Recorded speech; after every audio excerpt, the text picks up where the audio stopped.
Kasabay rin sa ni-raid na Pogo Hub sa Porac ang ilang Chinese military uniform.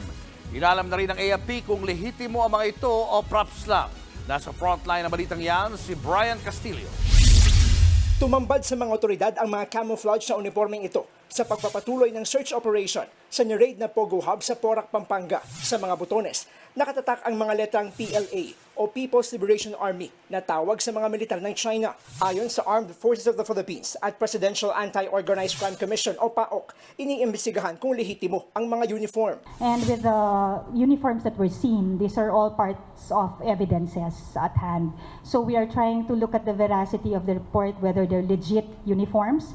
Kung Chinese uniform yan, yan ba talaga yung present na ginagamit nilang uniform? Ano? And then we have tags inside dun sa mga uniform.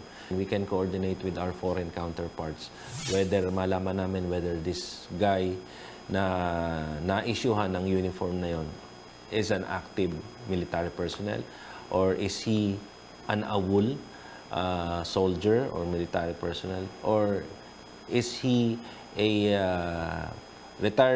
compulsory retired military personnel. Titignan din kung may mga sundalong Chinese sa Pilipinas na nagpapanggap na empleyado ng Pogo. Pero ayon sa AFP, hindi pa raw dapat ikabahala ang kakaunting military uniforms na nakuha. And these are also very few in number, no, to be part of a troop. So we do not want to unnecessarily cause panic to the general public. Posible rin daw na ginagamit lang ng mga Chinese Pogo worker ang uniforms bilang props sa pangi-scam online. Talamak din kasi ang bentahan ng Chinese military uniforms online. Bukod sa mga uniform, may mga nakuha ring posas at airsoft gun sa ilang mga kwarto sa ni-raid na Pogo. Ito raw ang ginagamit sa pang-torture sa kabila ng sunod-sunod na mga issue sa operasyon ng Pogo sa bansa. Hindi pa masabi ng AFP kung may tuturing na itong banta sa seguridad. We have contingency plans in place and risks-based analysis, and we have the necessary reactions if need be. Ayon naman kay Senador Risa Hontiveros, patunay ito na may determinadong sirain ang soberanya ng bansa. Dapat daw ikatakot ang mga uniformeng nadiskubre. Pero para kay Senate Minority Leader Coco Pimentel, hindi na dapat pag-aksehan ng oras kung paisa-isa lang ang na-recover na Chinese military uniform. Hindi niya inaalis ang posibilidad na souvenir o peke ito.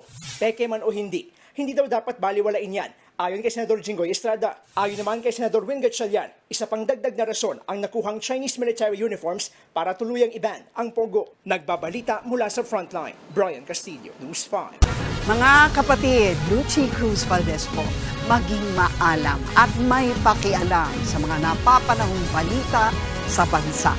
Tumutok at mag-subscribe sa News 5 social media pages.